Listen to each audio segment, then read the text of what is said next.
Welcome to the Living the Dream podcast with Curveball. If you believe, you can achieve.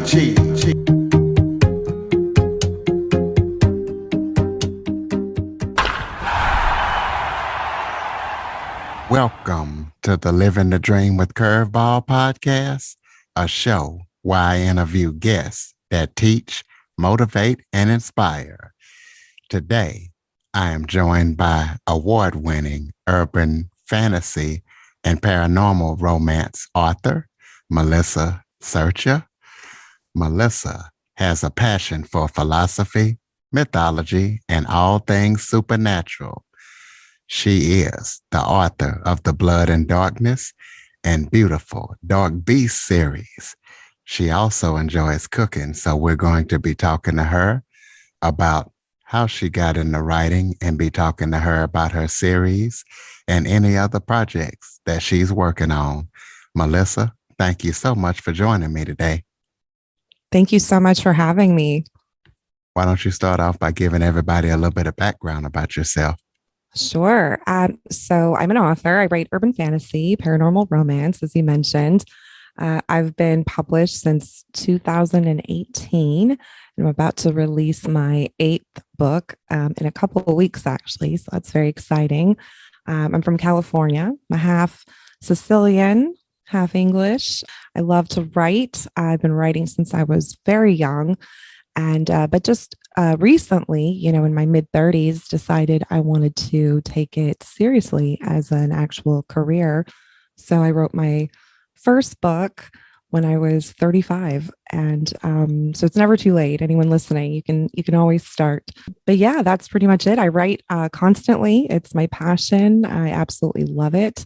I've got a lot of exciting books coming out that I can't wait to share with you. Well, first of all, can you explain to everybody what urban fantasy and paranormal romance is, and how did you get into that type of genre of writing?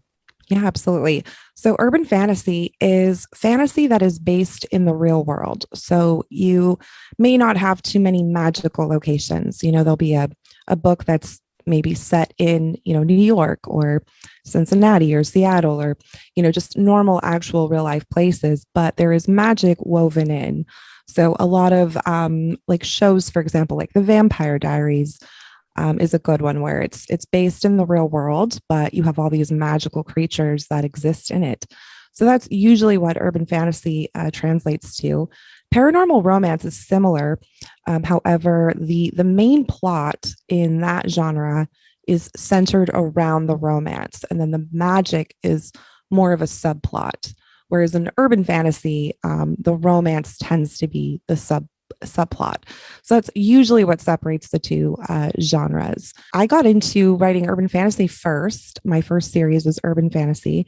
And I just grew up reading a lot of vampire stuff. Anne Rice, R.L. Stein, L.J. Smith, just a lot of teen angst vampire stuff. And then I got into more of the grown-up Anne Rice stuff when I was a teenager. And then some Stephen King and horror and Dean Koontz as well. So I've really always been fascinated by the supernatural, ghosts and vampires and witches, and those tend to be my favorite films and shows as well. So I enjoy reading it, and I've always just been really drawn to it and wanted to write it as well. So my first book is about vampires, called Blood and Magic, and I got that published by a small publisher called City Owl Press, and it's a trilogy. And then about a year after that, I started working on a spin-off series, which was new characters, new storyline, but set in that same world that I had created. And that one is called Beautiful Dark Beasts. And that one has 2 books out, and I still have a third one I'll be wrapping up probably late next year to complete that trilogy. And then just recently, I branched out into more paranormal romance with an emphasis on steamy billionaire romance, which is a subgenre where the main male character, or could be the female character too, mostly I've seen it as the male character, is a billionaire. And so I wrote a series called Immortal Billionaires. They are a group of immortals, and the women they're involved with are human, And I have released two books in that series already. And the third one, After I Run, is releasing July 27th, which as of us recording this is a couple weeks from now. I'm not sure when this will air, but July 27th. And then I have two more books planned for that series so far. And that could continue as long as I have ideas for it. I may just continue that series as an ongoing one. But I also have other projects that I'm planning to work on as well next year. You said in your bio that you have a passion for philosophy, that you have a passion for all things supernatural. What fuels that passion, and why are you so passionate about philosophy, mythology, and all things supernatural? I think I'm just naturally a curious person. I like to question things. And, one of the greatest things I learned while I was studying philosophy is it's not so much about the answers, but about asking the right questions. And, I grew up in a very, Italian Catholic household. And, a lot religion played, a huge role in our lives growing up. I went to Catholic school. But as I grew up, I realized, I got more spiritual and just took more of an interest in other things because there's just so much out there that we don't know really, that exists. This new stuff that's coming out about this, the alien sightings that our own, government is actually admitting to is interesting as well. So, the supernatural world, I think people have been fascinated, by it for such a long time, for thousands of years. We have, from Bram Stoker's Dracula, we've just taken such a fascination with it. And I think it's this charm and this allure of, immortality, living forever, being eternally perfect and beautiful and fast and strong, and all these traits that we tend to see vampires have and werewolves have. And I just think as humans, it's appealing, it's a fantasy. And, I'm one of those people that I'm just very curious about how the world works. And so I really, I believe in science very strongly as well. And I think science is very interesting to delve into. I'm not an expert by any means, but I do like to read up on things that are more scientific as well. But I do think that there's a place for everything. And, philosophy is so fascinating because it does prompt you to sort of question your reality and what we don't know, we don't know. But I think it's fun to explore, the possibilities of different, realities, I guess you could say. So you also are an award-winning author. Tell us about any of the awards that you won. Yeah, it was really exciting. I didn't set out to like win awards or anything like that. I really just in the beginning wanted to share my stories with people, and whether it was 5 people or a million, it didn't really matter to me at the time. It was just I wanted to write and tell the story that was inside of me as far as my characters and all of that. And so but yeah, you do end up getting recognition sometimes. And it was really great to receive the Book of the Year award for Blood and Magic through Author Shout. It's a very stiff competitive market, and there was a lot of competition in that. And to be chosen as my book, to have been chosen for Book of the Year was just so exciting, and just really validating as well to know that enough people enjoyed it to bestow that, sort of honor on it. So that's been really great. And they've also recognized some of my other books as, honorable mentions and things like that. But yeah, it's been a really fun experience. There's no feeling like it especially when you're not expecting it. You just, get that email that says, hey, your book's been chosen and congratulations. And Author Shout is a really, really great organization. They work with authors to really help them market and promote themselves. And when I did receive that award, the Terry who runs Author Shout, really worked with me and helped me make a book trailer, and just goes out of his way to continually support my books, even way beyond the contest. So, it's just really important to connect with people like that in the industry and have that support really means a lot to me. So tell us about the new book that's dropping July 27th. Tell us what readers can expect when they read the book. All right. Yeah. After I Run is it's book 3 in the Immortal Billionaires series. So this series is it's written in a format where each book is a standalone story, complete and final at the end, and it's about different couples. So this third book is about Cassius and Harley.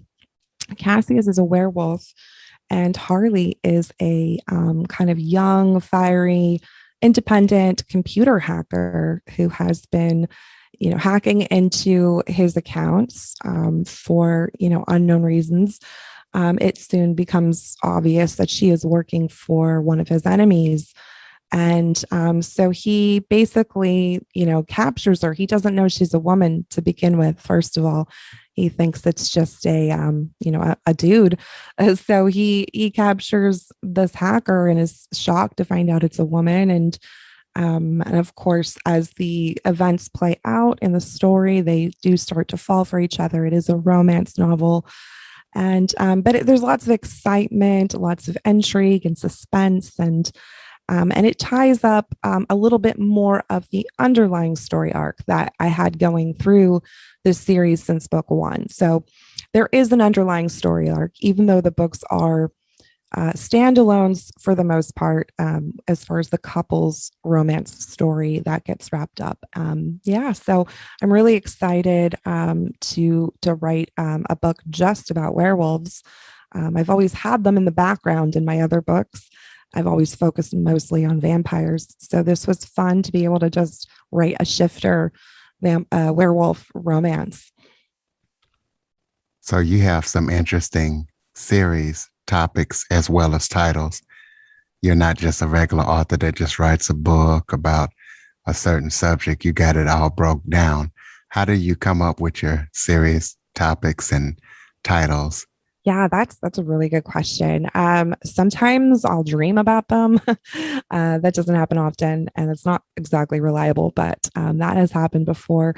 As you mentioned in my bio, I love mythology, so I read a lot about Greek mythology, Roman, just all different types of stories and myths that have inspired me to come up with different story ideas and character names. I brainstorm a lot. I listen to a lot of music. Music is very inspiring. I have playlists for every one of my books. When I decide to, like, I'll get a feeling and go, okay, I know I want to write about this, genre or this topic, and I know that I want to have a vampire in it or a witch or whoever. And once I start to kind of piece that together, I start making a playlist of music that inspires me.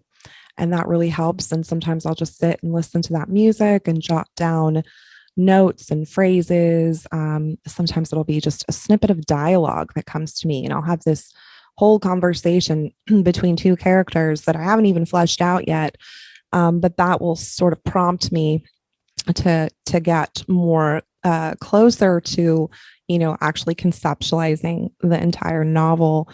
And then once I've gotten those bare bones, I really sit down and, think of character backstories and, their motivations and their fears and their traumas and, why am I telling this story about them, essentially. And then I do an outline. I do a very, very extensive outline where I just literally map out each scene in the book. That way, when I sit down to write my first draft, it's much easier. It flows much easier for me, and I don't get as stuck as on the times when I don't have an outline.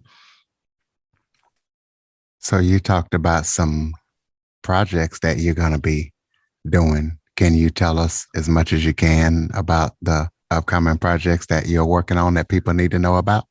Yeah, absolutely. Amazon just launched a new platform called Kindle Vella, and it's similar to I think things like Radish, and it's a serialized storytelling format where you release your chapters. They're calling them episodes, almost like a television show or those old radio shows, from the 50s, where, every week is like a different episode, so to speak. So I will be putting together something for that. I'm working on a paranormal romance about vampires that I'll be releasing on Kindle Vella. I don't know for sure when, because I'm also in the process of writing book 4 for my Immortal Billionaires series, and that takes precedent. But I'm definitely going to be contributing something to that Vella platform. And then going forward next year, I'll be finishing up my Beautiful Dark Beast series with the finale. It's called Starlight and Dust, and that will wrap up that whole trilogy and probably be the last time I write in that world for a very long time. I never say never because the writer's brain is unpredictable. So for now, I know at least that I won't be writing in that world for a while.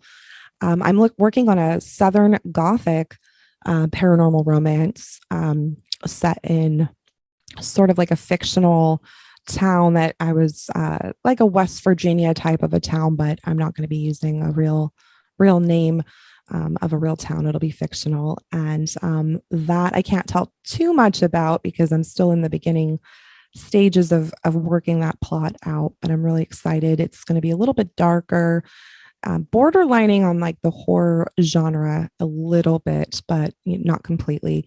I'll stay true to my paranormal romance tropes, but yeah, that'll be fun. I'll be doing a prequel actually. As I just said, I'm not going to be writing in that world, but I will be doing a prequel for the Blood and Magic books based on the Prohibition days. And yeah, and then just a slew of other projects that like float around in my head all the time. I have a problem with too many story ideas. It's a blessing and a curse. I have lists and lists and lists of things that I want to write. So it's just a matter of like, organizing them all and getting them knocked out one by one. Throw out your contact information, any social media links, your website, and tell people how they can purchase your books and check out your series. Yeah, absolutely. So I'm on Twitter at Fluid Ghost. I'm on Facebook at Melissa Sercia, and that's SERCIA 11. And then I'm on Instagram at Melissa Sercia Writes. My website is very easy, melissasercia.com. And you can purchase my books on Amazon. If you're getting the Kindle version, my paperbacks are available pretty much anywhere where, and if it's not there, you can request it. It's available to be distributed everywhere. So if you go to your local bookstore and you want to order my book through there, just let them know and they can definitely order it. But mostly it's Amazon and Barnes and Noble. And then if you click on any of my social media pages or my website, I have direct links there as well that will take you directly to the purchase pages. So yeah. You have any final thoughts before we close it out? I'm just so happy I get to talk about books, and I really appreciate you using your platform to allow artists to come on and be creative and share our passion with you. Absolutely. That's what we're all about. Ladies and gentlemen, melissasercia.com. Please be sure to follow, rate, and review after listening. And for you Android users, go to the Google Play Store and download the Living the Dream with Curveball podcast app. Melissa, thank you so much for joining me today. Absolutely. Thank you. For more information on the Living the Dream podcast, visit www.djcurveball.com. Until next time, stay focused on living the dream.